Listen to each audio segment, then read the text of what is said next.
Today we're once again talking with Mike Battilana. Mike has an interesting story about his family in World War II. Mike, why don't you start out and tell me how you discovered this whole thing that led you on this big project. Well, Mike, first of all, thank you for having me here again. And as you know, you also played a role in this with your recordings because you are an inspiration for preserving oral history of things. So my story starts as a child because my grandparents used to tell me these stories about this fallen pilot who was killed in this town and about the bombing that followed immediately after that. Mm-hmm. What was the location of the town? This is in Freilassing, Germany, which is right across the river, the border with Austria, so you can go to Salzburg on foot. Mm-hmm. It is where the Alps end. It is just north of the Alps. And this is a town that had been pretty much untouched by the war. And yes, it was a railway junction. It happened to be near Hitler's Alps residence. And other than that, however, and some episodes with fighter planes hitting some targets in the area, they had a lot of alarms, but no real bombing. You know, they saw things in the Salzburg area and elsewhere, but not really in that town. And there were plans, as I later found out, to bomb the town also before. For example, in December '44, however, because of bad weather, the bombers hit a secondary target. So things were calm as much as they can be. You know, the men on the front, even older men like my grandfather, he was already 42, 43 when he was called, and that was quite late. And my grandmother was left there with the children. And didn't your grandfather have an occupation? He had a business there and everything? Yes, he had a business. He had to leave? He had just finished his house. Mm-hmm. He had a nice house built in '39. The economy was doing better, you know, in the 30s. And he had a sawmill, basically. He was selecting, preparing, cutting the wood for ski factories. Some of his clients were ski factories. And he did this until the end, after the war, for as long as skis were made of wood. But he never really recovered from the war. He had health issues and, you know, losing everything. So how old was he and what year did he go to the war? He was born in 1900, so it's easy to do the math, and he went to the war in '42.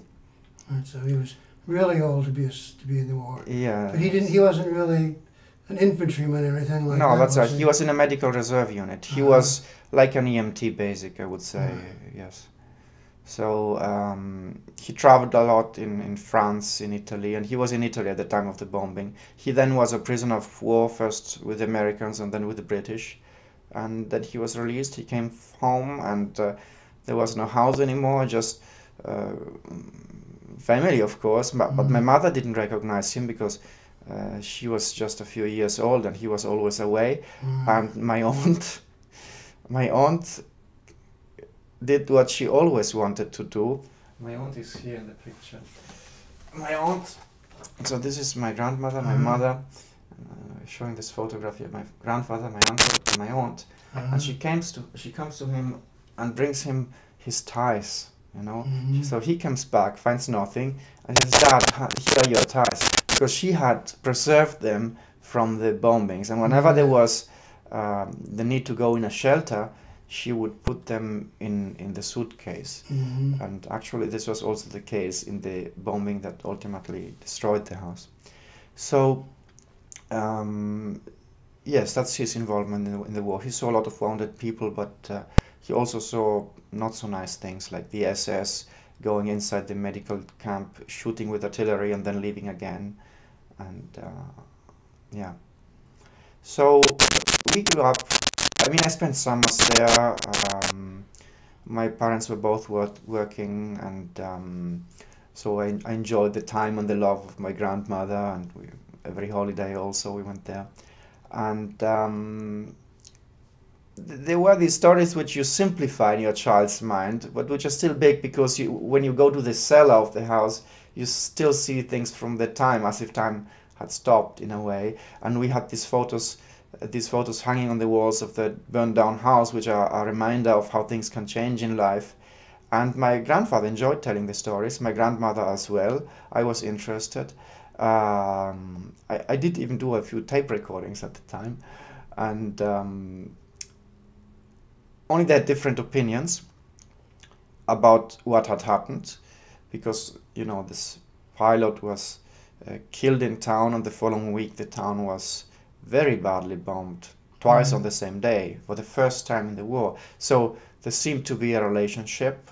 It was perceived that way. It went down in some history books that way. True or not, the opinions, however, were different. My grandfather was convinced that this was not related, and it was a military objective. Your grandfather was very bitter towards the Americans, wasn't he, somehow?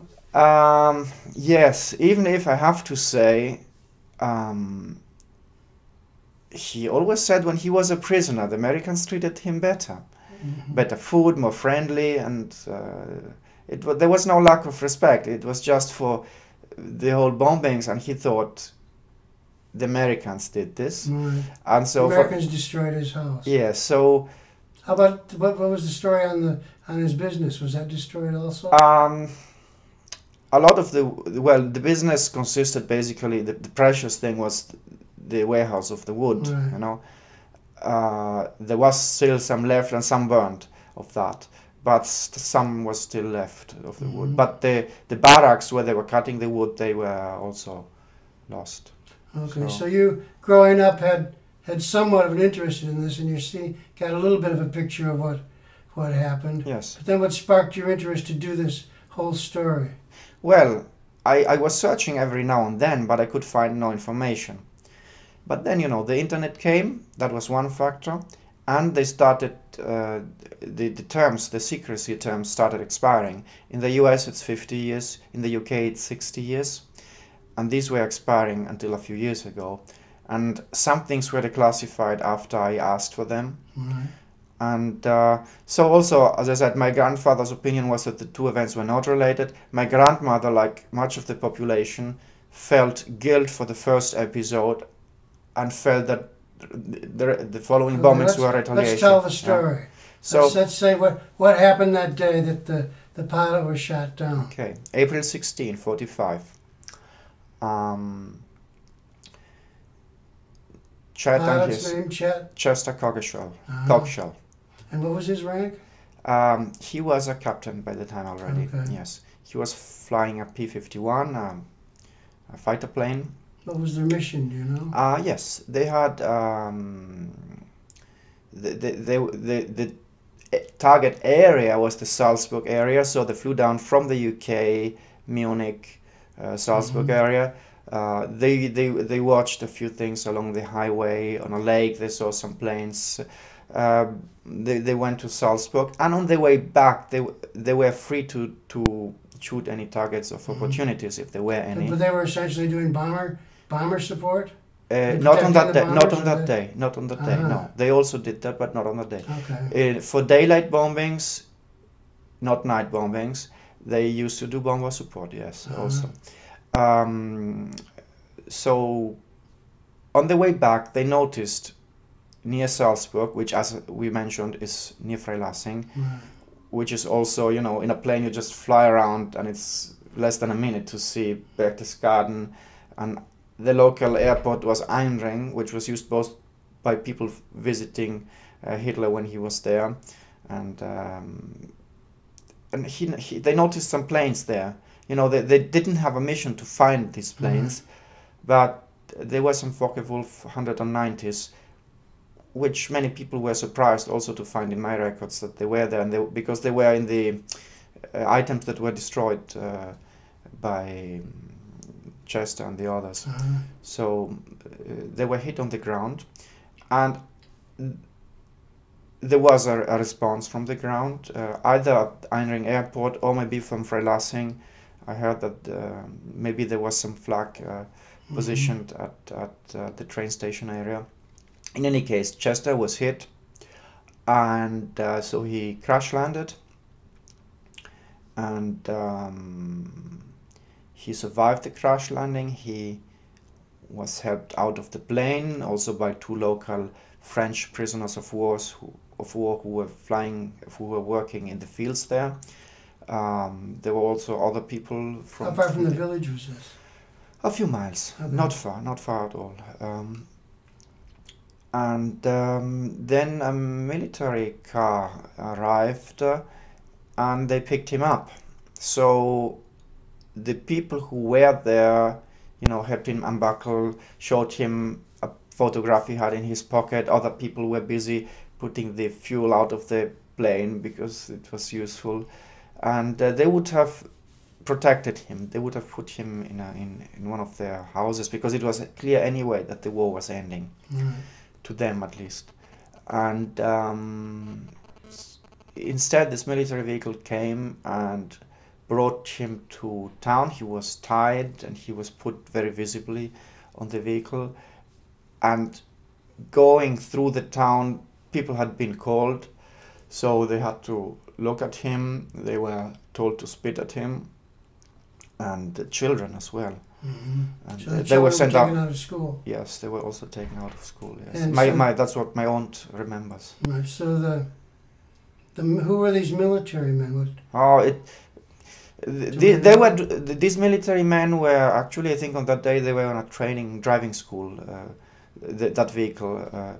But the mayor of this small town, Mr. Kobus, had an overlapping political party role, which gave him some limited authority over military affairs as well. It was a bit intermixed in a not so clear way, which also was reflected in the way matters were handled. There were large discussions on whether to bring him into the school building where they had the military first aid location, and the mayor himself blocked the entry with his arms wide open, saying no, he's not coming in here, and so on.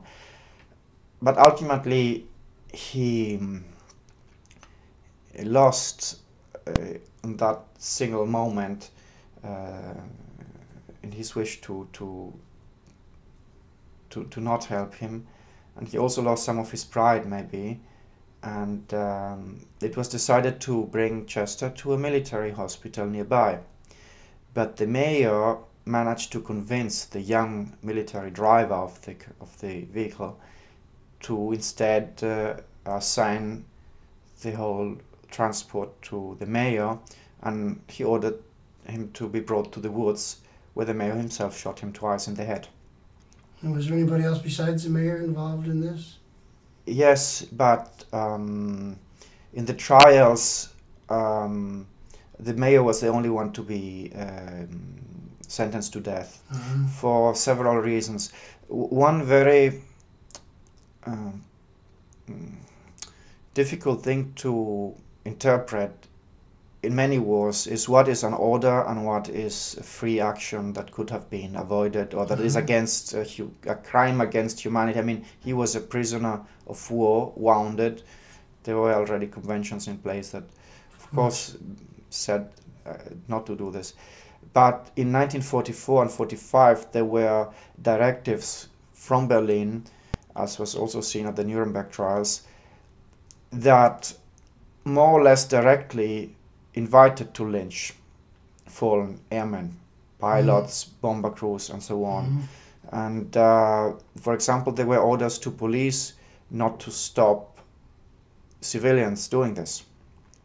So orders were more or less direct. There were meetings, party meetings at regular times, and the mayor tried to also say that the previous meetings had concluded that this was the course of action to take in such cases. It had happened elsewhere in Germany, but this of course didn't help him much, and also that he received direct orders on that day from a neighboring higher office that the prisoner had to be executed. However, the other person denied this, so the other person, he was not sentenced to death, and I would say that all in all the trial seemed to be fair. There was an appeal, there were extensive interviews with many witnesses, and then transcripts at the court again, and all of this can be obtained. I will also place it online. It was declassified when I asked for it. It's more than 700 pages. And also the role of the other people who brought him to the woods was judged to be secondary. So the only person to be sentenced to death was the mayor. How about the secondary people? Were any of them given prison sentences? I am quite sure that they were in prison at the time of the trial. And I do not recall for how long. I mean, for example, this young military person who was driving the car, well, of course, he could have, at many steps, this whole tragedy could have been stopped. When he crash landed, had the vehicle not arrived quickly, when during the transport it was already decided to bring him to the hospital, this young person had not, you know, hesitated or followed the orders of the mayor. But well, that's how it went. And, okay, so now we've had the whole town has had to come out and see this guy, and they've had to spit on him, and so and then sometime later. Oh, they already feel, yeah. Okay, we go to the. He also got a burial. The mayor did not. Okay. The mayor did not want him to be buried like in a coffin. But the town and the burial, the people who were at the burial center, they insisted that it be done at their expense, and he was buried properly. And they were fearing retaliation. Sorry. Where did they bury him? At the cemetery. At the cemetery. Also, there was a small episode where his personal belongings, like the watch, were taken, but this was promptly noticed, and the items were given to the police, and they were then forwarded to the Red Cross. So some aspects were more decent, yeah. But he still was dead. Yes, right. And the town was fearing retaliation. They were fearing retaliation already before if they did it, and they feared retaliation even more after that. And what seemed to be retaliation... Probably also a sense of guilt, too. Oh, yes. I mean, my grandmother expressed this sense of guilt. She... you know, when you feel guilty for something and something then happens, it almost sort of, you know, it's expected, it balances a little bit things, so it was not even perceived as unjust. Not that it wasn't a military target, so other people as well would agree on that. But for that, for example, for my grandmother's feelings, the two things were related. So that was April 16, as we said, all in one afternoon, crash landing and execution in the woods. And on April 25th, in the afternoon, alarm sirens, which was not unusual at all at the time, and fighter planes escorting the bombers, and these American bombers flying in from France bombed a military depot north of the train station. And a few hours after that, it was already evening, British planes coming in from Foggia, Italy, bombed the train station junction area. They had both bombs and incendiaries, and because the area was wider, because it was night, it was larger and less precise. So there were many more victims also than during the first bombing. Devastation was immense. This is the time they really hit the village. If the first bombing didn't hit the village at all. It did marginally hit. There were some casualties also in the first bombing. Okay. But the second bombing is the one. You know, the problem with the first bombing is that, of course, you try to seek for shelter. You know, if you have a cellar or. Sure. But the fighter planes not always make this easier, because they are flying and shooting, so you try to not be exposed to that, and you maybe are not getting where you want to protect yourselves from the bombings. And again, in the evening, this was strange because people didn't expect a second bombing.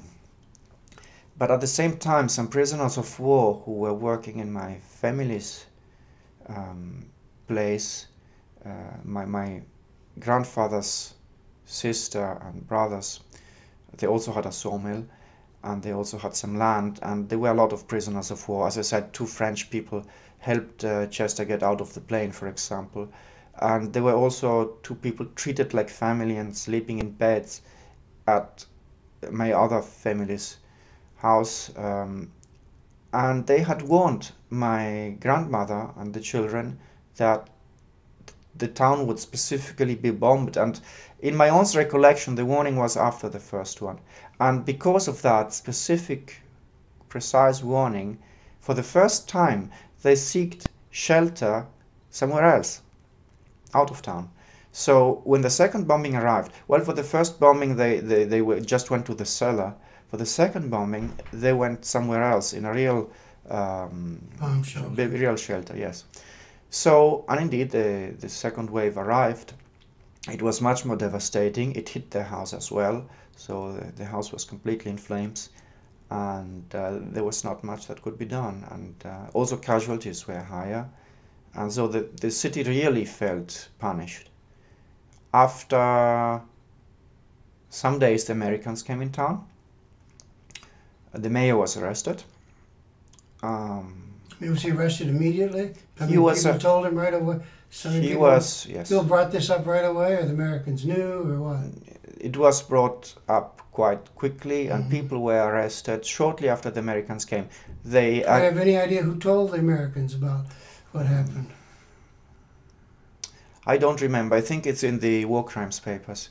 I remember that. I mean, but it was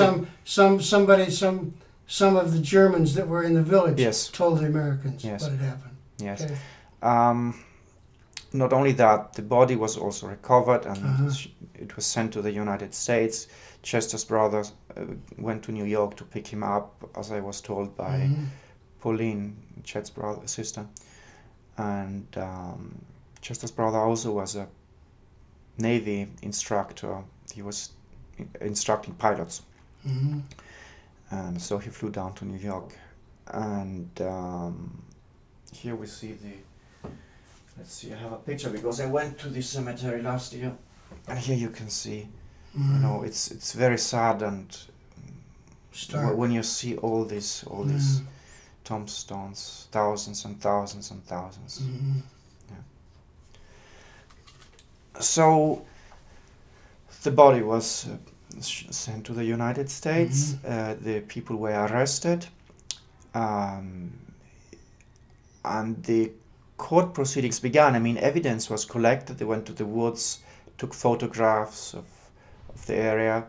They interviewed people, they photographed people, and I was surprised, I must say, by the depth of the... I mean, it was not a summary trial.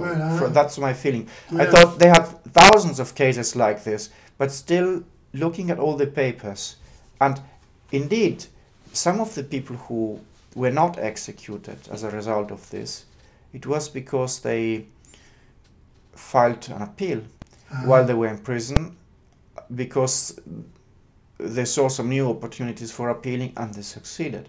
So I think for this one person, the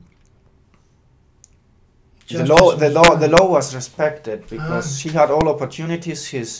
His guilt was proven. His personal choices were well documented, and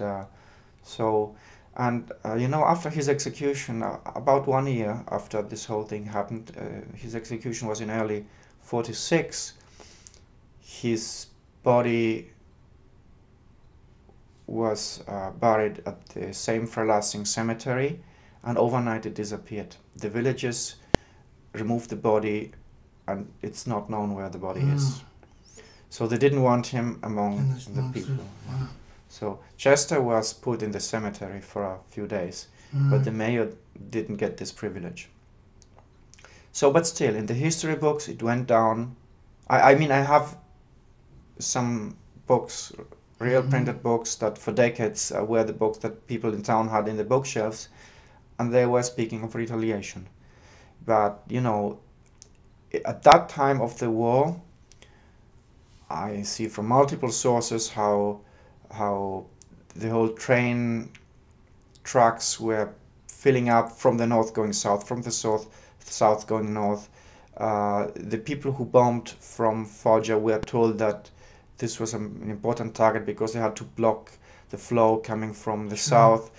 There was this theory of the possible redoubt area in the Alps or elsewhere, like in Norway, for example. They were fearing that there could be some resistance by Germans. They already knew that the Russians were going into Berlin, and maybe the Americans and the British did not want to go into street fights.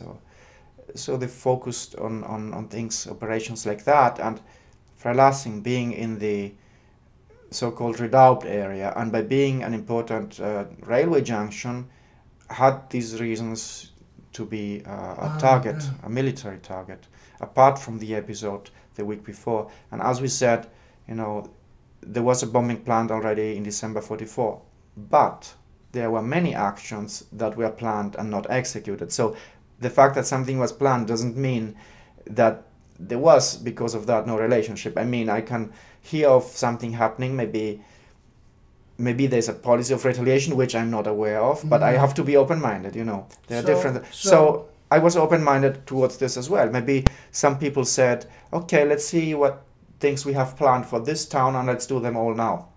It could have been, but I have no evidence of that. But so up until you got involved in this not too long ago, a lot of the people in the village still felt that this was a retaliation strike. They will probably still feel in spite of this, but no, it was already again written later and explained later that it was not retaliation. I'm not the first one who says this, but there is no clear indication. I mean, you had to go to Churchill's tactical office and see the actual procedures that led to this. Lord Tedder and others were probably involved in these decisions in the UK. And, you know, but there was horrible coordination. For example, the planes coming in from Italy in the evening, they crossed the plains who had just bombed Hitler's location. And that was not nice. They didn't know about each other, and, you know, you're crossing each other. Certainly the simple airmen, I mean, not the ones who knew about orders and flows from the top, but they didn't know about each other. They didn't know about what had happened the week before.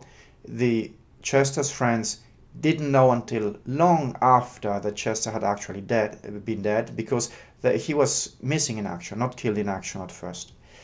I found only a very short reference in the whole hundreds of papers of the war crimes tribunals that there was an information that somebody had been killed, and presumably it was an American pilot. So information was trickling out, but between the homicide in the woods and the bombing, so far I did not find any evidence that they knew or that there were instructions to bomb because of that. I did not find any of that. What I found was a clear converging information supporting the military reasons for bombing that target, which were railway junction and Alps location. So geographical location and railway junction. So how soon after the bombing did the Americans arrive to invade the village, essentially? Not much. 3 weeks, months? No, less than a month. Okay. Yes, I think a few weeks. Okay, so you get involved in this story. Who are the first? The first thing you do is did you work on the declassification of the papers? Well, the first thing I did is I wanted to know whether they were English or American. I mean, our grandfather didn't allow us to watch American TV, but he allowed us to watch English TV. So the people in town, normal people like us. I mean, this is my personal story. I don't want to make history or anything. Sure. I mean, I'm not interviewing or talking to unrelated people. It would become too huge. I'm not, a historian.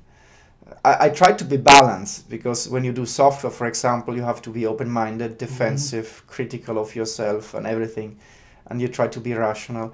But this has the risk of winding up too much. Where do you draw a line? Moral I mean, history. you're not the Nuremberg trials were already, but this is my personal story. Our house, the guilt of my family, my aunt feeling guilty, and my grandmother feeling guilty. The people who bombed town also feeling guilty, reconciliation still being necessary, and I was very surprised by this. Oral history that needs to be preserved, in my opinion. So yes, the story needs to be told, but the little I can do is the personal story. So that's the only contribution I can make, and I'm trying to preserve it. I looked, the first time, to answer your question, when I found information about the bombing, was when it trickled online, and some historical archives from the US Army Air Force mentioned Freilassing, and so I asked at the Pentagon. There is a historical research unit who was very quick in answering. I was very surprised by that. They sent me information, photographs. I could then ask in Alabama also better quality photographs based on that. They had the films there. But this was strange. On one hand, it was interesting to have found information about the bombings first, because for that I had a date, whereas for the fallen pilot I had no name, no date, no nationality, no exact location. I knew it was a bit outside of town, so I didn't know where it was recorded. But from the photographs it was clear that this bombing could not have hit our house. So I had to start again, and this took more time, because I was totally confused by this. You know, you don't really expect two bombings, one after the other, from two completely different countries and units, but that's what happened. So I found out about this British strike in the evening, and that was the second thing that I was able to find. And the third and most difficult thing was learning that the pilot was American. It was Captain Chester Coggeshall. And how did you get that information? Well, I looked up all the people missing in action and killed in action over that time frame, and narrowed down the location of these people.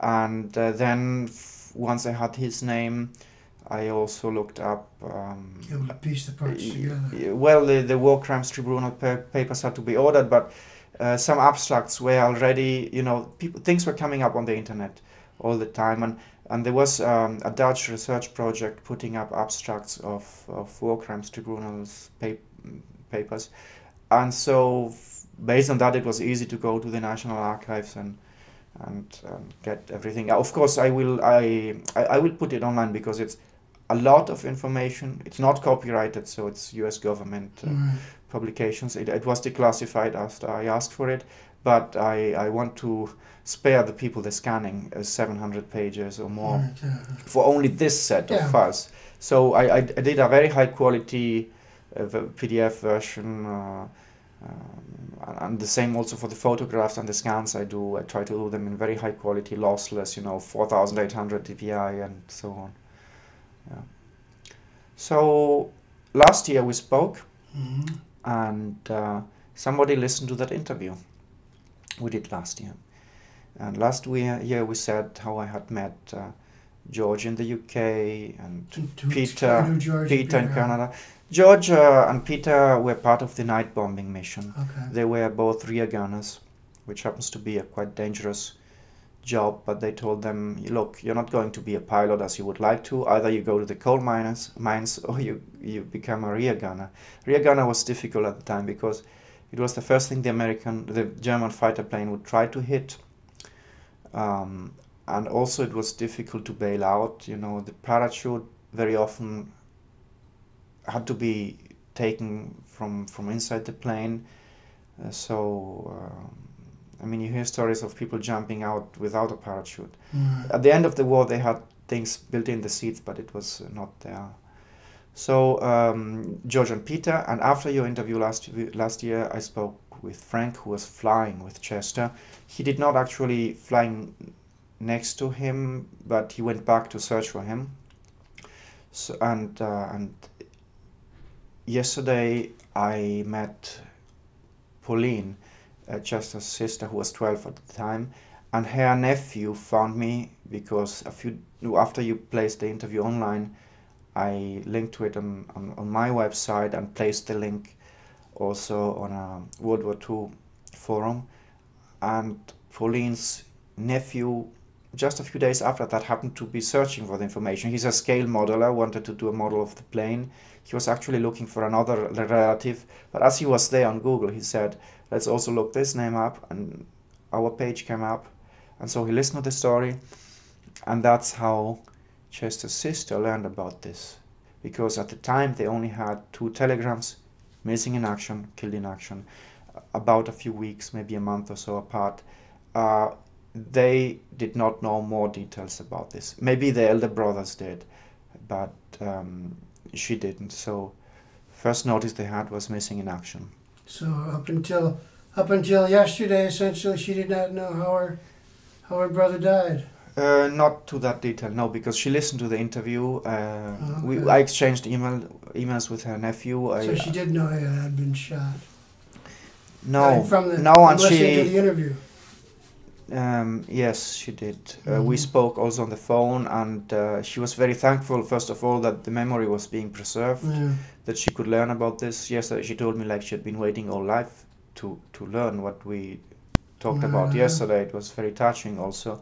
And one of the first things I wanted to make sure, because you always hesitate, am I telling too much? I mean, you don't always want to open up all stories. Many people don't talk about this.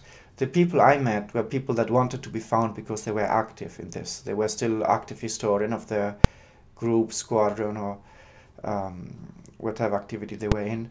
And in that case, her nephew found me, and she actively expressed the wish to talk about this, to learn more. And so we were very happy that we met yesterday. And next week I'm meeting with Walter Strauch, and he was actually flying next to Chester.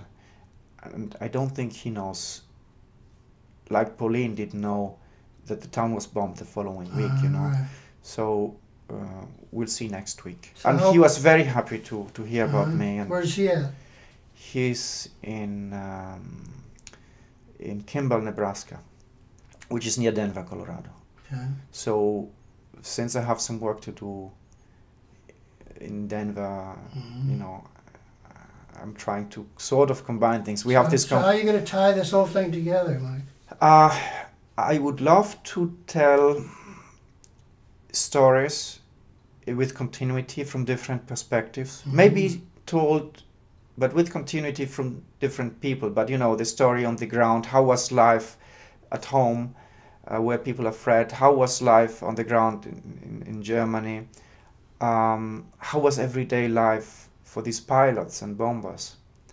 Were they afraid? How was the mission? What do they remember? What did they feel? And so these are all stories that can be told also in a less fragmented way than we are collecting it now. And so far, as you've found, I seem to recall, everybody involved does recall this mission, don't they? Yes, it was. Well, it was the last bombing mission for the UK crew. It was also one of the most important they had, because they were really told, you know, National Redoubt, Alps, you have to destroy this because it's important. And so they had this memory of importance already before, and it happened to be the last mission, even if on that day they didn't know it. The sky was clear, so they could see it very well burning at night. And for the week before, also they lost a friend, you know, and it would have been his last mission, I believe. Sure. And yes, for the people here in Europe, the war was ending. So yes, that's why they remember. How do you think this has changed your life and your perspective on things? It had to be done, so I had to do it. It was not a choice in that way. So this impulse sort of found peace to learn about this, and I was surprised by the fact that it was the same on the other side as well. So why didn't we do this earlier? Of course we couldn't. My mother couldn't ask the questions to her father, to my grandfather. It was inappropriate at the time, but it's good that we did. It was really, it's hard to make me cry, but you know, after leaving Frank at the airport, I was very, very sad. Or yesterday with Pauline, I couldn't speak at times, and she also she went to the bathroom. I mean, it's some things are difficult to even. I wasn't there, but you know, the same emotions that my grandmother conveyed, or the level of detail I obtained from different real people. It's a real people story. So, yeah. What does your mother say about this project? Yes, she was very happy. Well, you know, she likes to see me a bit away from computers as well. But for her, it was touching to, with me, go to this UK Bombers and Gunners reunion last year, because she went with you. She came with me, and it was her very first memories are being in the dark, coughing in a bomb shelter, the lights in the sky which looked like a Christmas tree, and the hissing sounds of falling bombs. So these are her first childhood memories. Wow. And already that is emotional, and so this whole story is patterned with things like that. My aunt, who was older, she also has memories of close encounters and bombs, and going with my grandmother back in the burning house with all the phosphor dripping from the walls and the roof, and trying to throw things out of the window, but she only was interested in saving my grandfather's ties, not her doll or anything, you know. So yes, it brought peace. It brought peace, and I hope that maybe this story can be shared. I know that many people do not feel comfortable about what happened on both sides. For the town, I think it affected the sense of belonging, of continuity in something you can be proud of or be part of in like spotless way. In a way, I know there's a bad apple everywhere, as Pauline said yesterday, but and all these people talking and all expressing similar feelings of reconciliation, I think it can only be good. And also history being preserved. You want to hear the stories, I think, of what war really is. I mean, you can have 1,000 theoretical debates about whether video games are good or bad, whether they make people more dangerous, or whether they allow people to express themselves and not be dangerous in real life. But you have to also hear the war stories, people dying, people suffering, bombs and planes really crashing and people dying. So. Or how power corrupts. That's another. I mean, this small town mayor, for me, is a big example of how, you know, power can corrupt us in the small things. I am traveling, I am meeting these people, I have power, I have to be very humble. I mean, you have a role and you can feel maybe bigger than you are, but if you are aware that power corrupts, you try to be more careful. But you know, this mayor, my grandmother was not a party member. She was alone with children, and she was arrested a few times by this mayor. She went to the Butchers once, and instead of saying Heil Hitler, she said Grüß Gott, which is a local dialect greeting, which is more informal, and she got arrested by him. So for things like that. This is not the way. No, he fanatic and abusive of his power, and I dare to say not very smart either. I mean, when you hear the descriptions of the scenes where he's trying to shout and block the entrance to the infirmary. This is not. You can see being correct and professional in other contexts in this story, but from this person, I don't know. I just believe that it was his day, his opportunity to, to do something like that. And so, because he had different times where he could choose, and he insisted, and he insisted, and he did it at the end. So to prove that he was a true believer. Whatever. Yes, this also showed up. I mean, he was a believer. He showed to be a believer in that system, yes. He had this history of showing this. It was his way of, it gave him power, so it was maybe the only thing he could do, or where he could. Okay, thanks a lot, Mike. Thank you, Mike. It's my pleasure, and you are an inspiration, and let's hope that this is an inspiration for others as well. Good.